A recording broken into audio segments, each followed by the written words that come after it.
Você já observou que embalagens de farinha de trigo vêm com esse aviso aqui? Você já se perguntou por que essas farinhas vêm com essa suplementação? A verdade é que em 1970, por volta da década de 1970, pesquisadores de todo o mundo descobriram que crianças, filhas de mães financeiramente mais pobres, tendiam a nascer com malformações nos tecidos que recobrem a medula e o cérebro, que a gente chama de tubo neural. Aí, Richard Smithers, eu acho que é assim que fala o nome dele, que é esse que ficou aqui, que era um pesquisador inglês, ele começou a desconfiar que a subnutrição daquelas mulheres, daquelas mães, é que era o responsável por essa má formação. E depois de alguns estudos, alguns levantamentos, ele observou que a suplementação com vitaminas reduzia o risco dessa má formação, principalmente a suplementação com a vitamina B9, que é o ácido fólico. Esse seu achado, essa descoberta Beatles foi confirmado por outros pesquisadores e, com base nisso, em 1998, os Estados Unidos começaram a exigir que as farinhas viessem com essa suplementação com ácido fólico. No Brasil, desde 2002, também é exigido que os fabricantes de farinha façam essa suplementação e estudos complementares têm documentado que fato, essa suplementação tem uma eficácia para redução na frequência de má formação do tubo neural. Bom dia, esse menino. Bom dia, dona moça. Hoje nós estamos aqui para dar continuidade ao nosso estudo das bases moleculares da vida e hoje a gente vai falar das vitaminas. As vitaminas, então, minha gente, são substâncias orgânicas que são essenciais, ou seja, elas precisam ser adquiridas na nossa alimentação, mas elas são necessárias em quantidades muito pequenas. Algumas vitaminas, né, dependendo da vitamina que está falando, ela vai ser necessária em cerca de 0,01 miligramas ou até 100 miligramas dependendo de qual vitamina que a gente está falando. Essas vitaminas, elas têm diferentes funções no nosso corpo, mas elas vão ser principalmente coenzimas ou parte de coenzimas. Como assim, né, coenzimas? Elas vão ser aquelas substâncias que auxiliam no funcionamento das enzimas, como por exemplo as enzimas digestivas, as enzimas que promovem a digestão. Então, sem essas coenzimas, esses cofatores esses auxiliares das enzimas, essas enzimas elas não conseguem agir. E as vitaminas, olha só, elas são principalmente esses auxiliares das enzimas que a gente chama de coenzimas. Por exemplo, a vitamina C. A vitamina C é uma importante coenzima, um importante auxiliador de uma enzima que faz a produção do colágeno, que é uma proteína muito importante para a formação das nossas cartilagens, para a formação do nosso tecido conjuntivo. A deficiência da vitamina C pode ocasionar uma doença chamada escorbuto. O escorbuto é uma doença que pode ocasionar hemorragias, sangramentos e até perda dos dentes. E essa doença era um problema grave durante as grandes navegações, porque os marinheiros eles ficavam muito tempo sem consumir frutas, sem consumir alimentos frescos e tinham a deficiência da vitamina C e aí padeciam de escorbuto. Mas aí em 1747, esse senhor aqui, o James Lind, ele descobriu que o consumo de frutas frescas diminuía o risco da pessoa ter escorbuto. E aí, com a descoberta dele, a Marinha Britânica instituiu que deviam então ter sempre frutas frescas, principalmente limões nos navios, para que as pessoas não tivessem mais essa doença, não tivessem mais escorbuto. Inclusive, o nome ácido ascórbico, que é o nome da vitamina C, né, a vitamina que se chama ácido ascórbico, significa sem escorbuto. Ácido ascórbico sem escorbuto. Agora, a lista de vitaminas, né, a quantidade de vitaminas que a pessoa precisa, varia de acordo à espécie. O próprio ácido ascórbico, a vitamina C, é um exemplo disso, porque nós, humanos, a gente precisa consumir essa vitamina C na nossa dieta. Mas vários outros mamíferos, como alguns roedores, por exemplo, eles conseguem produzir essas vitaminas, eles conseguem produzir esse ácido ascórbico no seu organismo sem necessariamente precisar consumir na dieta. Então, a lista de vitaminas varia de uma espécie para outra. Mas em nós humanos, essa lista é composta de 13 vitaminas, que são essas aqui: as vitaminas A, E, D, K, as do complexo B e a vitamina C. Essas vitaminas, elas são divididas em lipossolúveis e hidrossolúveis. As vitaminas lipossolúveis são aquelas que se dissolvem em lipídios ou em gorduras e outros solventes orgânicos, que são armazenados no nosso tecido adiposo, sem que seja necessário que a gente consuma essas vitaminas todos os dias. Quais são as vitaminas lipossolúveis? São as vitaminas A, D, E e K. Já as vitaminas hidrossolúveis são aquelas que dissolvem-se em água e elas geralmente são armazenadas em quantidades menores e por isso a gente está sempre consumindo elas. Quais são as vitaminas hidrossolúveis? São as vitaminas do complexo B e as vitaminas C, ok? Então, a gente divide as vitaminas aí em lipossolúveis e hidrossolúveis.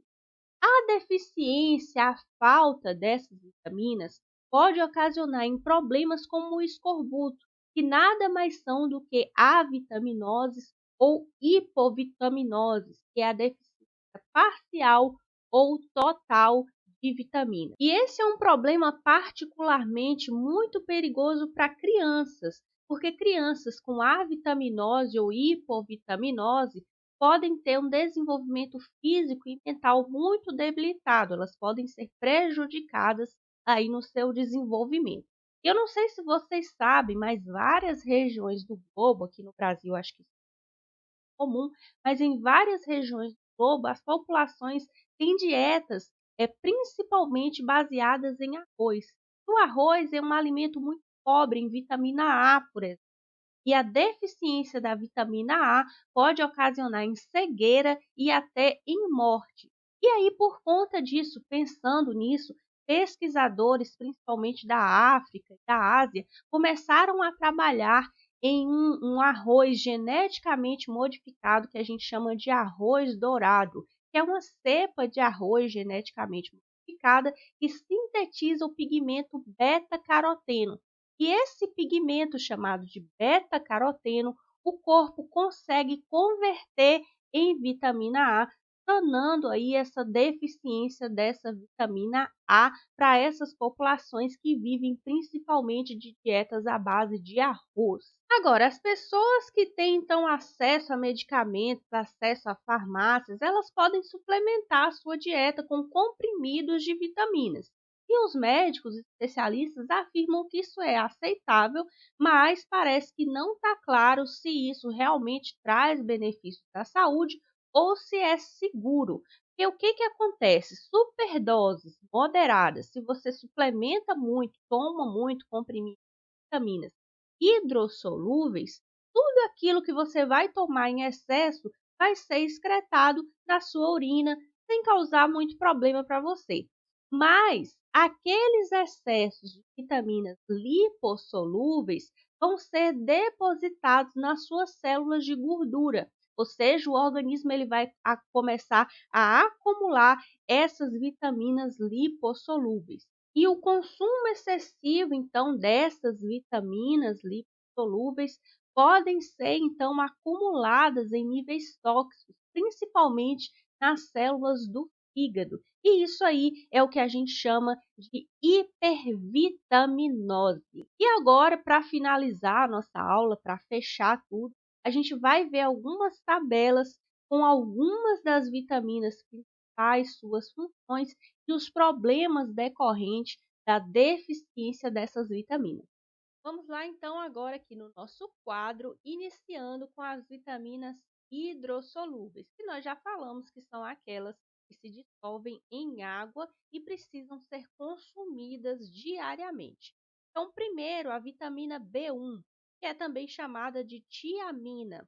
Onde que a gente encontra essa vitamina B1? Principalmente em carne de porco, legumes e grãos integrais. Qual a função da vitamina B1? Ela é coenzima no processo de respiração celular, ou seja, ela auxilia as enzimas do processo de respiração celular. E quais os problemas relacionados à deficiência da vitamina B1? Principalmente o beriberi, que é uma doença que causa formigamento nos membros, descoordenação e disfunção cardíaca. Depois a gente vê a vitamina B9, que a gente conversou sobre ela logo no iniciozinho da nossa aula de hoje, que é o ácido fólico presente lá na farinha. Essa a gente suplementa, então, as fábricas suplementam a farinha com esse ácido fólico. Onde que a gente encontra, então, naturalmente essa vitamina B9? Principalmente em hortaliças verdes, na laranja, em nozes, em legumes de uma maneira geral e em grãos integrais. E ela vai auxiliar, ela é uma coenzima que auxilia no metabolismo de ácidos nucleicos e aminoácidos. E problemas relacionados à deficiência da vitamina B9, a gente já falou no início da aula, que são aqueles defeitos congênitos na formação, principalmente do tubo neural. Mas a deficiência da vitamina B9 também pode ocasionar anemias. E depois a vitamina B12, também chamada de cobalamina. A vitamina B12 ela tá presente principalmente em carnes, ovos e derivados do leite. Por isso que as pessoas que são veganas, elas precisam tomar uma suplementação dessa vitamina B12. E qual a função dessa vitamina B12? Ela vai auxiliar na produção de ácidos nucleicos e dos eritrócitos, que são as células sanguíneas, as células vermelhas sanguíneas, também conhecidas como glóbulos vermelhos. A deficiência da vitamina B12 pode ocasionar em anemia, principalmente em uma anemia que a gente chama de anemia perniciosa ou doença de Addison-Bierme, que é uma deficiência na produção justamente desses eritrócitos ou glóbulos vermelhos. Algumas pessoas, inclusive, nascem com problemas na absorção dessa vitamina B12 e tem esse problema aí de anemia perniciosa. Mas a deficiência da B12 também pode ocasionar dormência e perda do equilíbrio. Agora, existem ainda outras vitaminas do complexo B. Existe, por exemplo, a B3, a B5, que a gente não falou aqui. Mas para não ficar muito maçante, para a gente não ficar aí repetindo cada uma dessas vitaminas, eu vou deixar uma tabela aqui na descrição, link para uma tabela, onde vocês podem dar uma olhada em todas as vitaminas do complexo B, ver as funções, problemas relacionados à deficiência dessas vitaminas, ok? E agora, para terminar as hidrossolúveis, a gente vai ver a vitamina C. A vitamina C, então, como a gente já falou na nossa aula, é chamada de ácido ascórbico e é encontrado principalmente em frutas cítricas, no brócolis e no tomate. A função da vitamina C, como a gente também já comentou, é usado na síntese de colágeno e é um importante antioxidante. E os problemas relacionados à deficiência da vitamina C são principalmente aquela doença que a gente falou, que é o escorbuto, que ocasiona a degeneração da pele, a perda dos dentes, hemorragias e enfim. Mas a deficiência da vitamina C também pode ocasionar o retardo na cicatrização de feridas. E agora passamos a falar das vitaminas lipossolúveis, que são aquelas que dissolvem-se em gorduras e outros solventes orgânicos e que são mais acumuladas pelo nosso corpo, não necessárias de serem consumidas todos os dias. A primeira delas que a gente vai falar é a vitamina A, ou também chamado de retinol. E onde é que está presente? Quais são as fontes dessa vitamina A? Hortaliças e frutas, cor verde escura e alaranjada, e derivados do leite, como o queijo, iogurtes, por exemplo. Quais as funções dessa vitamina A? A vitamina A ela vai ser principalmente componente de pigmentos visuais e também ela vai auxiliar na manutenção de tecidos epiteliais. E por que ela é componente desses pigmentos visuais, ela pode ocasionar a cegueira noturna e o olho seco, que é chamado de xeroftalmia. Também pode ocasionar distúrbios na pele e debilidade na imunidade. Já a vitamina D, que é também chamado de colecalciferol, está presente a fonte de vitamina D, são os derivados do leite e a gema do ovo, e a vitamina D auxilia na absorção e utilização do cálcio e do ferro pelo corpo. A deficiência de vitamina C pode ocasionar o raquitismo, que é a má formação ou deformação óssea em crianças, e amolecimento ósseo em adultos. Uma coisa que é importante a gente falar sobre a vitamina D é que ela constitui um caso à parte entre as vitaminas, porque alguns lipídios do nosso corpo eles podem ser convertidos em vitamina D a partir da exposição à luz ultravioleta, que é a luz do sol. Alguns autores, inclusive, vão considerar a vitamina D como um hormônio por conta disso. Então, a vitamina D, ela só teria que ser consumida na dieta por aqueles indivíduos que não se expõem à luz do sol ou que vivem em climas muito frios ou que vivem com roupas que recobrem todo o corpo, né? E a pessoa aí não tem essa exposição à luz solar. Então, essa vitamina D, ela tem aí esse parêntese, essa coisa que a gente precisa observar. Ela pode ser sintetizada pelo nosso organismo desde que a gente tenha essa exposição adequada à luz solar. E agora, continuando ainda falando aí das vitaminas lipossolúveis, vamos falar da vitamina E, também chamada de tocoferol. A vitamina E ela pode ser encontrada em carnes, óleos vegetais, nozes e sementes, e sua função é como antioxidante e também para evitar danos às membranas celulares e às células musculares. Deficiência no consumo de vitamina E pode ocasionar anemia e distúrbios nervosos.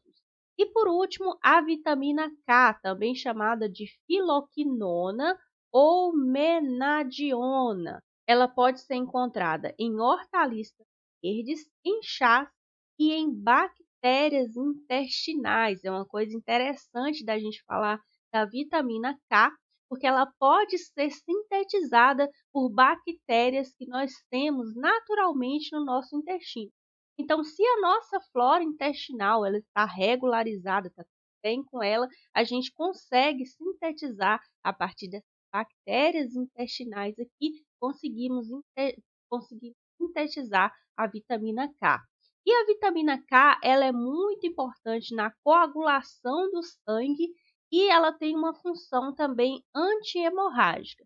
Então, logicamente, a deficiência na vitamina K vai ocasionar uma coagulação sanguínea defeituosa. Então, hemorragias estão relacionadas principalmente à falta de vitamina K. Claro, né, que hemorragias naturais, tem um acidente, esses problemas de hemorragia, assim, são relacionados à falta de vitamina K. E agora, para finalizar, vamos fazer um exercício. E é uma questão que caiu lá na Universidade Federal do Paraná em 2018. A falta de vitaminas pode causar doenças chamadas avitaminoses, cujos sintomas dependem do tipo de vitamina que está deficiente. Em um estudo realizado em diferentes populações humanas, foram constatados os seguintes sintomas e doenças relacionados à avitaminose.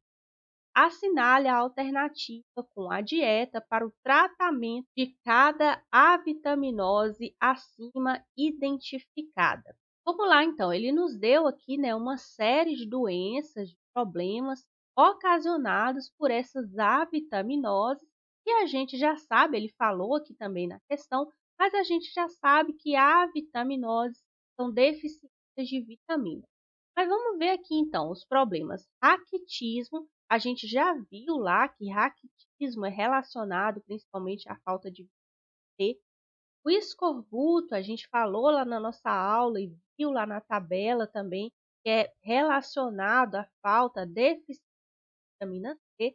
As hemorragias, problemas de coagulação, principalmente relacionados à deficiência vitamina K. E por último, a cegueira noturna, que a gente viu lá, que é relacionado principalmente à falta de vitamina A. Na nossa aula, inclusive, comentamos da questão do arroz dourado, que é sanar essa deficiência de vitamina A aqui. Mas não é isso que ele está nos perguntando, né? Ele está nos perguntando qual a alternativa com a dieta para o tratamento desses problemas aqui, dessas. Mas se a gente lê aqui, ó, as assertivas, a gente vê que ele está nos falando das vitaminas também. Então, a gente pode já responder a questão só com base no que a gente já colocou aqui, ó. Então, vamos ver lá. Letra A. Cenoura, abóbora e fígado como fontes de vitamina D. Ok, né? Para solucionar o 1, fonte de vitamina D, tá ok. 2. Frutas cítricas como fontes de vitamina C. Para solucionar o 2, muito bem, fontes de vitamina C, está certinho. 3. Peixes como fonte de vitamina A. Para solucionar o 3, a gente tem fontes de vitamina A? Não, né? Então, paramos aqui, está errado. A letra A já não é. Letra B. Peixes, leite e gema de ovo como fonte de vitamina K. Gente, para solucionar o 1, a gente precisa de vitamina D. Então, já não é, já morreu por aqui a letra B. A letra C. Cenoura, abóbora e fígado como fonte de vitamina D. Ok, né? Para solucionar o 1, estamos sim. 2. Peixe, leite, gema de ovo como fonte de vitamina K? Não, né? Vitamina K para solucionar o 2, não. O 2 a gente precisa de vitamina C. Então, morreu também a letra C, já não é. Tomara que seja a letra D, senão nós estamos no sal. Então, peixe, leite, gema de ovo como fonte de vitamina D, ok. Vitamina D para solucionar o 1, tá beleza. 2. Frutas cítricas como fontes de vitamina C. Beleza, vitamina C para solucionar o 2 aqui está certinho. 3. Vegetais com folhas verdes como fontes de vitamina K. Ok também, para solucionar o 3 precisamos aí da vitamina K. E 4, abóbora, fígado e cenoura como fontes de vitamina A. Ok também. 4, para solucionar o 4, a gente precisa justamente da vitamina A. Então, ficamos com a letra D de dinoflagelado. Muito bem, minha gente, essa foi a nossa aula de hoje. Eu espero que vocês tenham gostado, eu espero que tenha ajudado vocês. Se você gostou dessa aula, já deixa seu curtir aqui para o YouTube entender a relevância da biologia, a relevância das bases moleculares da vida e espalhar aí para mais pessoas esse conhecimento, ok? Até mais e até a próxima!